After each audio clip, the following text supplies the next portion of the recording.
저는 호주 리테일 경력 하나도 없이 호주 옷가게에서 6년 동안 일했습니다. 6년의 짬이 찬 지금 처음 이력서를 돌렸을 때를 생각해보면 제가 옷가게 커리어를 시작할 수 있었던 건 순전히 운빨이다 라고 생각합니다. 왜냐하면 이력서 돌릴 때는 몰랐는데 지금부터 제가 말씀드릴 이 4가지 중 3가지가 완벽하게 맞아떨어졌기 때문이죠. 자, 그럼 본격적인 팁을 여러분께 공유드리기 전에 우리 한 가지 먼저 명확하게 하고 가야 될 게 있습니다. 바로 영어 실력입니다.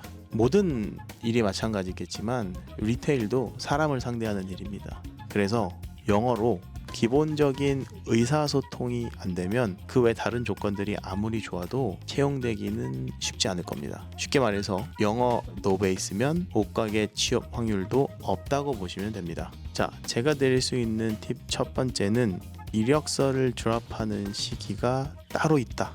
호주 옷가게 리테일도 상시 채용을 하고 있습니다. 그런데 호주 경력 없이 완벽하지 않은 영어로 지원하기엔 문턱이 너무 높습니다. 그 대신 호주에서는 이 옷가게 계약직을 한 번에 많이 뽑는, 많이 채용하는 시즌이 따로 있습니다. 바로 이스터, 회계연도 말, 연말 연시입니다.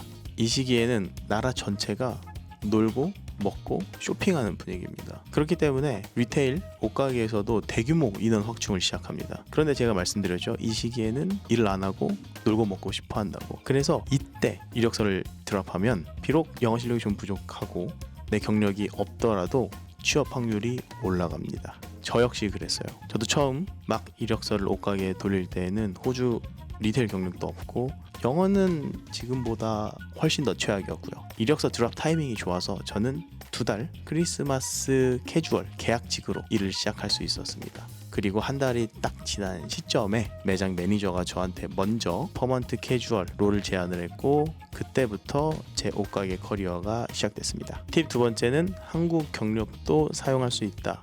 단 글로벌로 놀아라. 이 한국 경력 관련해서 바리스타와는 결이 조금 다릅니다. 제가 있는 멜번 같은 경우에는 그 특유의 커피 문화가 있기 때문에 한국에서 바리스타 커피 경력이 오래됐어도 호주 경력이 없으면 그만큼 빛을 보기는 쉽지 않습니다. 왜냐하면 처음부터 호주 커피, 멜번 커피를 다시 배워야 하는 입장이기 때문이죠.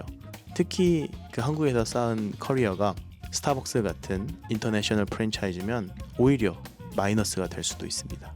카페 경력이 하나도 없는 제가 이렇게 확신에 차서 말씀드릴 수 있는 이유는 제 와이프는 물론 제 지인이 호주 멜번에서 정말 유명한 카페의 헤드 바리스타 그리고 로스터로서 직접 사람을 뽑고 관리하는 입장에서 저한테 직접 얘기해 준 겁니다. 그런데 리테일은 조금 다릅니다. 예를 들어 여러분이 한국 유니클로, 코스, 자라와 같은 인터내셔널 SPA 브랜드에서 일을 했다고 하면 그건 정말 큰 가산점이 될 수 있습니다. 그래서 이 영상을 보시는 분들 중에 혹시 워홀 오기 전에 리테일 커리어를 조금이라도 만들고 싶으신 분은 무신사같이 한국에서만 유명한 곳 말고 기왕이면 유니클로, 나이키 같은 인터내셔널한 브랜드에서 일을 하셔야 됩니다. 자, 팁 세 번째는 부족한 영어 실력은 한국어로 메꾸면 된다. 옷가게, 리테일에서 결국 사람을 뽑는 이유는 매출입니다. 그러니까 영어가 완벽하지 않아도 제 물건 잘 팔겠다.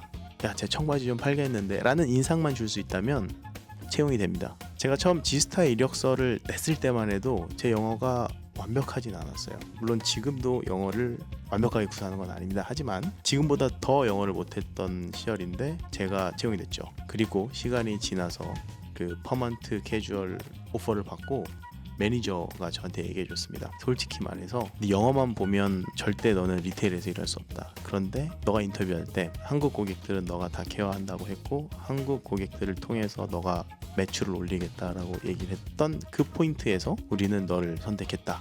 자, 팁 네 번째. 인터뷰 복장은 패션 센스가 아니라 브랜드에 대한 이해도다. 이제 이력서가 통과되고 면접을 갔을 때 아무래도 옷가게니까 막 멋을 내고 간단 말이죠. 내가 가지고 있는 패션 센스를 다 보여줘야지. 난 이만큼 옷을 잘 입어 라고 보여주는 것도 중요한데 더 중요한 건 그 브랜드에 대한 이해도를 내 복장에서 보여줘야 합니다. 그러니까 굳이 화려하게 입을 필요가 없습니다. 그 브랜드 결에 맞는 옷을 입어야 합니다. 그렇다고 꼭 같은 브랜드를 입을 필요도 없어요. 예를 들어 저 같은 경우에는 지스타 인터뷰를 보러 갔을 때는 리바이스 501을 입었고, 리바이스 인터뷰를 갔을 때는 지스타를 입었습니다. 또 누디진 인터뷰를 갔을 때는 리바이스 LVC를 입고 갔어요. 쉽게 말씀드리면 유니클로 면접 보러 가는데 톰 포드 셋업을 입을 필요는 없다는 거죠. 다시 말씀드리지만 인터뷰는 내 패션 센스를 자랑하는 곳이 아니라 브랜드에 대한 이해도를 보여주러 가는 자리입니다. 그리고 제가 지금부터 드릴 두 가지는 호주 리테일에만 해당되는 게 아니라 호주에서 직업을 구할 때 전반적으로 사용할 수 있는 팁입니다. 첫 번째는 내가 이력서 낸 곳에서 전화가 왔어요. 그런데 우리가 이력서를 한 군데만 넣진 않잖아요. 그리고 어떠한 이유로 전화가 왔을 때 어디서 전화가 왔는지 모를 수가 있습니다. 그럴 때는 너무 당황하지 마시고 인터뷰 날짜랑 시간만 기억하고 전화를 끊으세요. 그 다음에 전화 온 번호를 구글에 검색하면 됩니다. 그럼 어디에서 전화 왔는지 알 수 있어요. 그 이유는 100% 제 경험상 매니저, 채용 담당자들은 절대 개인 폰으로 연락하지 않습니다. 무조건 회사, 매장 전화로 여러분에게 연락을 합니다. 그렇기 때문에 가능한 방법이에요. 그러니까 전화 왔을 때 어디서 전화 왔는지 못 알아들었다고 당황하지 마시고 날짜, 시간만 기억하시면 됩니다. 두 번째는 유튜브 워크맨을 적극 활용해라. 물론 이 유튜브 컨텐츠 채널이 약간 그 엔터테이너적인 요소는 있지만 그래도 그 업계에 대한 워크플로우를 알아보기에는 정말 좋은 컨텐츠인 것 같습니다. 그래서 한 번도 경험이 없는 부분에 이력서를 냈다면 면접 보기 전에 그와 관련된 워크맨 컨텐츠를 한 편 시청하고 가는 것도 저는 추천드립니다. 왜냐면 제가 리테일 옷가게 이력서를 냈을 때 아무것도 모르니까 워크맨을 보고 옷가게는 대충 이런 업무를 하는구나를 파악하고 가서 인터뷰를 봤던 기억이 있습니다. 호주에서 6년 동안 청바지를 팔면서 수많은 이력서를 받아보고 몇 번 안 되지만 인터뷰를 해본 경험을 바탕으로 여러분께 드릴 수 있는 팁은 여기까지인 것 같습니다. 그리고 혹시 이 영상을 보는 내내 리테일 그래 좋은 거 알겠어, 어떻게 하면 전략적으로 취업 확률을 높이는 것도 알겠어, 그런데 나는 좀 신체 조건이 좋지 않아, 혹은 난 너무 소심해, 패션을 잘 모르는데 할 수 있을까라는 걱정이 드시는 분들이 있다면 제 다음 영상도 놓치지 말아주세요. 감사합니다. 지금까지 저는 대산하다 이대산이었고요. 다음 영상에서 찾아뵙겠습니다. 투들루!